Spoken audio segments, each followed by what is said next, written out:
Chelsea 2, Blackburn 0. Raheem Sterling and Benoit Badiashile on his return with the goals to take Chelsea through to the next round, to the last 8 of the Carabao Cup. Chelsea are now one step closer to a trophy. Arsenal were out, Liverpool have gone through, Manchester United are out, but Chelsea are through. And the reality is, trophies are what matter. People, at the end of the day, at the end of the season, if we finish 5th or 6th and we win a cup, I am going to remember this season for the cup. So in today's game, we are going to break it down. We are going to talk about the good from the game, the bad from the game, the downright ugly. And I'm going to give you a breakdown news. Nothing was ugly, but there are a few things that we really need to take a look at. A few key elements that we need to break down from the bad that we need to improve on if we are going to become a proper team.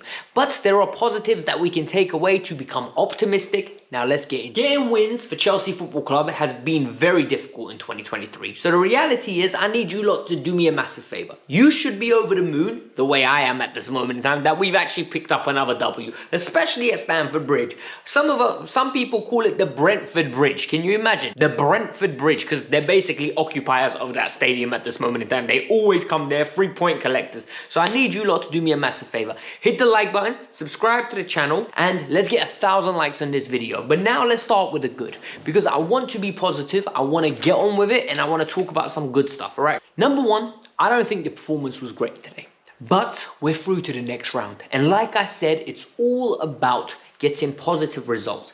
And I'm going to talk to you why I don't think it was good today. I'm going to say that we didn't execute in the final third the way I wanted us to. Everything till the final third was very good. We were organized, we were solid, we kept a very good, tight, compact midfield. We won the midfield battle, and it's something I expect when you have Enzo, Gallagher, and Ogachukwu. I expect you to win a midfield battle because you've got everything in there. You've got grit, work rate, physicality. The whole midfield was very compact, and you could see the goal came today from Benoit Badiashile. I'm going to describe the goal. It was from a short corner. We are shocking from corners. And the fact that we've executed a short corner that won us a goal, I'm going to be happy about, because Conor Gallagher gets the ball, crosses it, keeper fumbles it, comes to Benoit Badiashile, cool, calm, composed, slots it away. Benoit Badiashile's performance outside of the goal was fantastic. You could not tell this guy's been injured for 5 months. He was very cool and composed. He really reiterated the fact that he's ready to come back into this team. I think in the long term, that is his position. Levi Colwill and Thiago Silva have got a big battle on their hands, because I think once Benoit is fully ready to contribute, he's not leaving that team. I'm telling you right now, he's a very good, tenacious player. The first half wasn't great, and I think what we need to take away from it is Blackburn were in this game. We were not productive. We were not creating enough chances. But when you're going through a bad phase, you need your best players to step up. You need your experienced heads to step up. You need your veterans to step up, and you need your leaders. And what does this team lack? Veterans. And in my opinion, it really lacks experience. So when we saw Enzo Fernandez, Palmer, James, and Raheem Sterling step up, I was like, okay, cool. We're kind of fine here. Because Raheem was demanding the ball, aggressively running at players at every opportunity. James had a very good opportunity in the first half where Enzo picked him out, and James took a good strike. James was always trying to play out the back, one-on-one, taking his man on, beating his man, beating the press. And it was the extra bit of quality that we get from Reece James that people forget. Cole Palmer retaining the ball in tight areas, creating opportunities, or trying to at least. We had to weather the Blackburn storm. It came, it was one that made us feel uncomfortable, but we got through it. And at the end, now I'm going to talk about Raheem Sterling. Raheem Sterling is the most frustrating player I think I've ever set my eyes on, because the quality of positions he gets into, his goal return should be mad. The fact that he's only scored 3 goals this year, or 4 goals, is crazy to me, because purely based on the fact that he gets into multiple opportunities. And we'll talk about why it doesn't happen, why the assist numbers and why the goal numbers aren't that great. Because the reality is, his goal came from what? Pressing. Gallagher presses, they rush the pass, Palmer nips in, wins the ball, Raheem takes it off him, opens his body, beautiful curler into the bottom corner. But it was quality. It was a moment of brilliance. It was elegance. It was, for once, Chelsea making a team pay in the final third because they made a mistake and not us with our pass. And for me, that is so important. The second half was a performance I was proud of. Second half, we controlled that game. We got the second goal, we killed the game off, and then we popped it around. And then the confidence was up. Cucurella was jumping into challenges, winning the ball, overlapping all day, every day, and it was so cool, calm, and composed. We didn't look like we were going to concede apart from that last-minute opportunity that we gave, and even then, Sanchez with a beautiful save, and we were fine. Another thing that was very nice to see was James and Badiashile played 60 minutes, come off, Gusto and Colwell coming on. That is good quality off the bench. That is £1 billion worth, because that's the magic number at this moment in time, worth of quality that coming on for Chelsea. So for me, that was pleasant to see. But now we need to talk about where we can improve. So I don't know how many of you understand the term crash in the box. So when a player has a ball on either flank, or when you're attacking, like you play a penetrative pass and a striker runs out, what you need is players to crash the box. So you need them running into the box, so when the ball comes in, someone is there to attack it, right? There's going to be people making runs in different directions. Chelsea have the least organized crashing the box method I've ever seen. Chelsea just crash the box for the sake of crashing them. They don't care whether two players are going for the same direction or whether two players are going into defenders. They just make runs for the sake of making runs. And the player on the ball has a lack of options. And this is what happens on numerous occasions. Raheem Sterling at the end, and it was so evident. So we play the ball in behind to him. He's waiting. You have Cucurella making one run. Now you've got Gallagher making a run that goes into Cucurella's space. And they're all just crashing the box for the sake of it with no intent. There is no urgency, no, oh my God, I expect the ball. It's more of a run for the sake, oh, we crashed the box.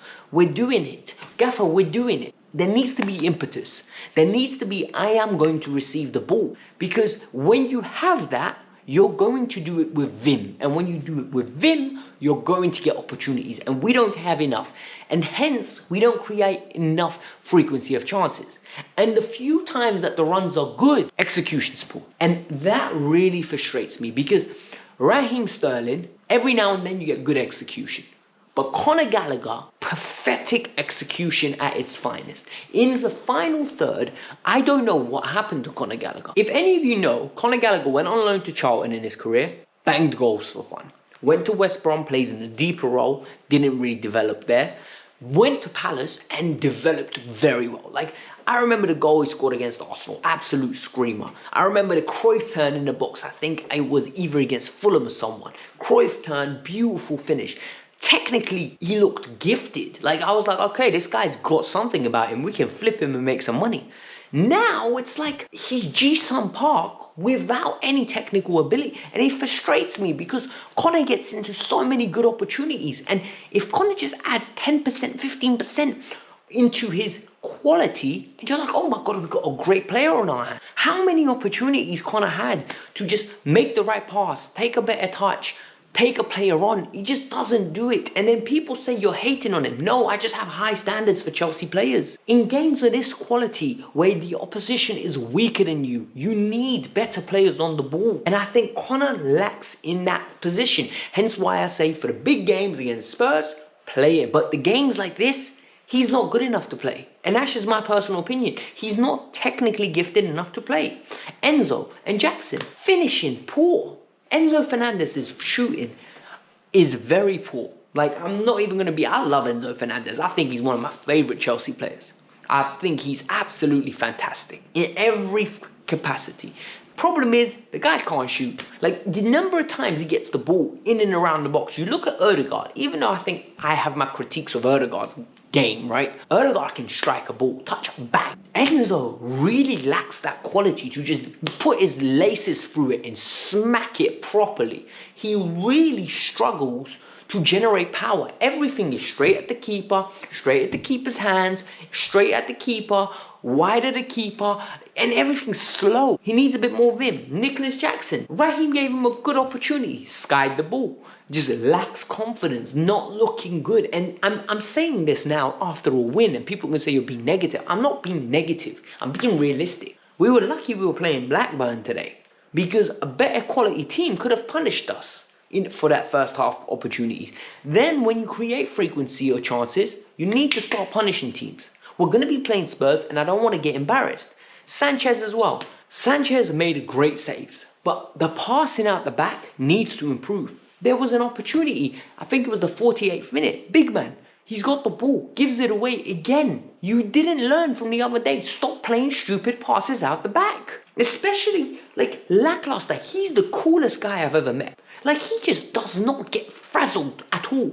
And it winds me up, because he should be better than that. He should be a bit more relaxed than that. That's my personal opinion. But I'm not going to be negative. There is nothing ugly about today. The fact that Arsenal are out, United look set to be out, Liverpool I think have won, if I'm not mistaken, unless something changed when I started recording. If the draw is nice, we could be in the money, like cash money. We could be in a very good position to get to a semi-final and maybe then a final. But it is what it is, guys. I hope you lot enjoyed the video. Hit the like button, subscribe to the channel. Let me know your thoughts. Peace out. I'm out. Guys, 1,000 likes on this video. If you made it this far, make sure you hit the like button on your way out. It really helps. Peace out. I'm out.